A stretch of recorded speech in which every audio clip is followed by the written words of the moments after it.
that's so good. Morning coffee, guys. How are you all doing? Welcome back to my channel. My name is Joe Mills. If you're new here, please click subscribe now so then you never miss a video. Now, what am I doing on my allotment plot at 5 o'clock in the morning? Well, the excitement couldn't be contained any longer.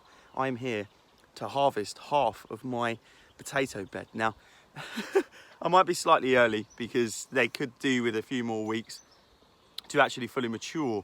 But there's two reasons for taking half the bed's worth of crop slightly too soon. Now, the first reason is that I've got a rather large pumpkin on the opposite side of the bed, and this is a 25-foot bed, and I thought I left enough room, and I thought I timed it quite well in that by the time the pumpkin breaches the potato bed, I would have harvested what was underneath the potato plants. Now, what's actually happened is the pumpkin, it's a super pumpkin. Now, I am feeding it quite regularly, and I've been blanketing it, I've been keeping it warm, I've been looking after it basically on the colder nights, and it seems to be growing, you know, at such a rapid pace. I do feel like if I stood there long enough and stared at it, I would see it move as it grows.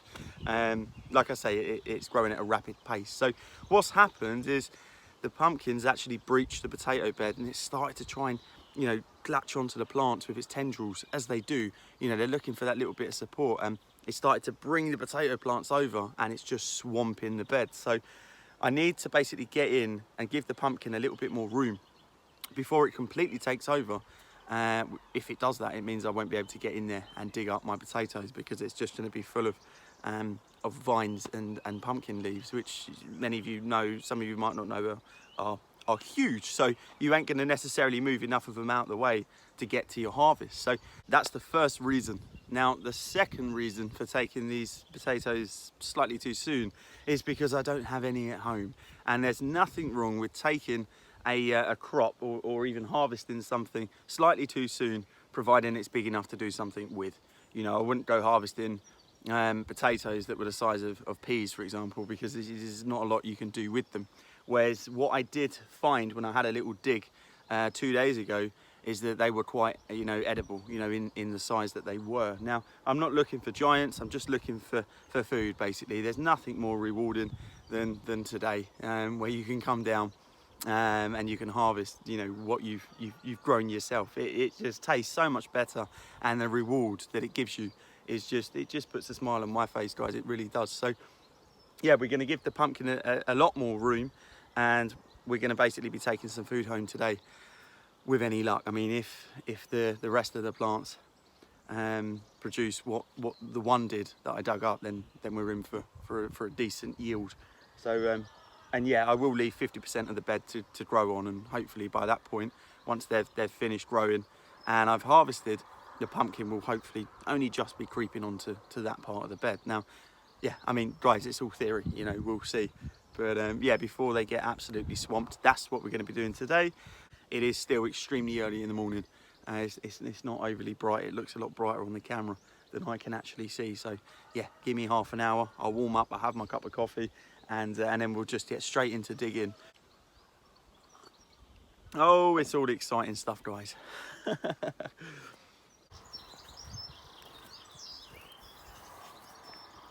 This is exactly what I'm talking about, guys. As you can see, the pumpkin is latched onto the potatoes. It's pulling them over, and it's basically just, it's in need of more room. So before this gets any more wild, these are the ones I'm going to start with, and then work my way up, you know, 50% of the bed, and hopefully free up the pumpkin from the potatoes, and give myself enough room to actually dig down and see what we've got.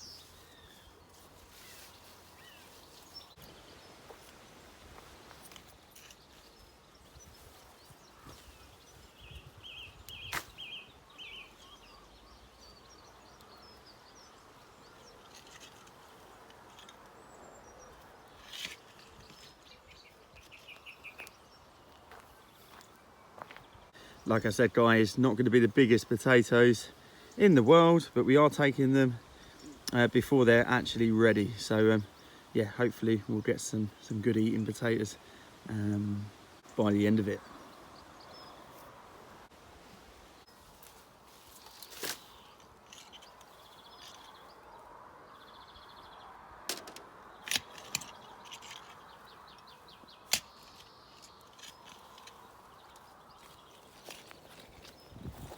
Oh yes. Oh yes.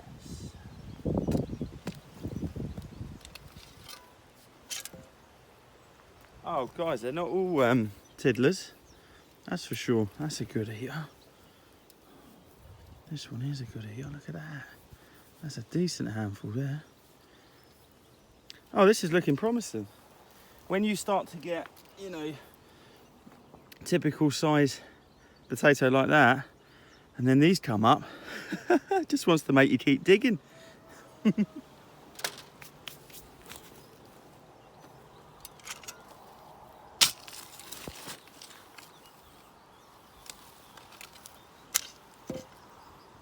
Yes.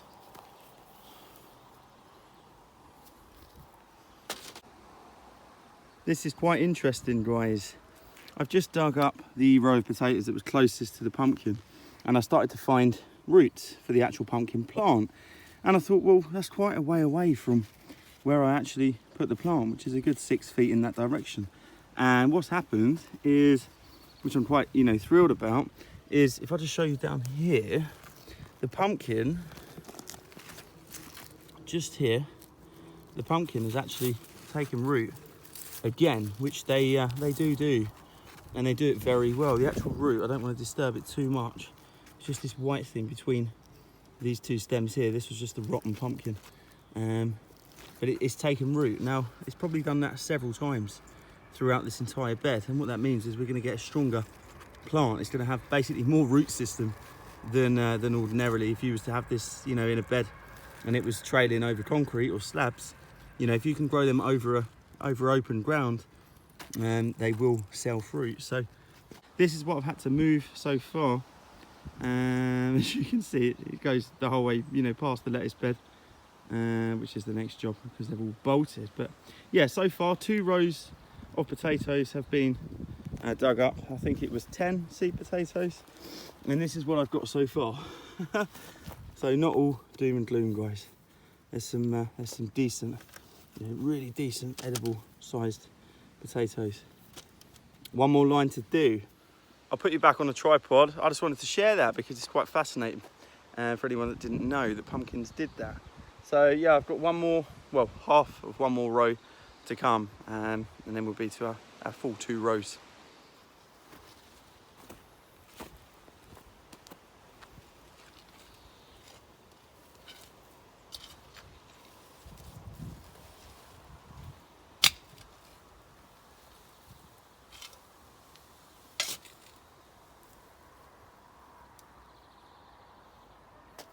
Okay guys, this is the big reveal. What did I get from 2 rows of, I think it was about 10 seed potatoes. I'm pretty chuffed. It's pretty heavy. Check it out, guys. So yeah, not all small like I thought. Some of the bigger ones are going to be really usable. By that I mean you won't need many of them. So there's absolutely tons of food, and there's still loads more still to come. I will divide these up. I'm going to put some on the share table, just because I am aware these are quite early when I look around and I see other people's plants and things. It doesn't look like many people have had potatoes out of the ground yet, and I'll take the other half home with me, and I'll enjoy them tonight with some dinner. So that is our first potato reveal of the season, of the year. Is that going to stay? Ooh, yes. I just had to share that with you guys. I really did. Oh, it feels like you're here with me when we do things like this. So yeah, I hope everyone's having success. I really do. Just remember, there's no rush. You know, absolutely no rush. So but yeah, if you have got potatoes and you do want to have a little fill underneath, then go for it.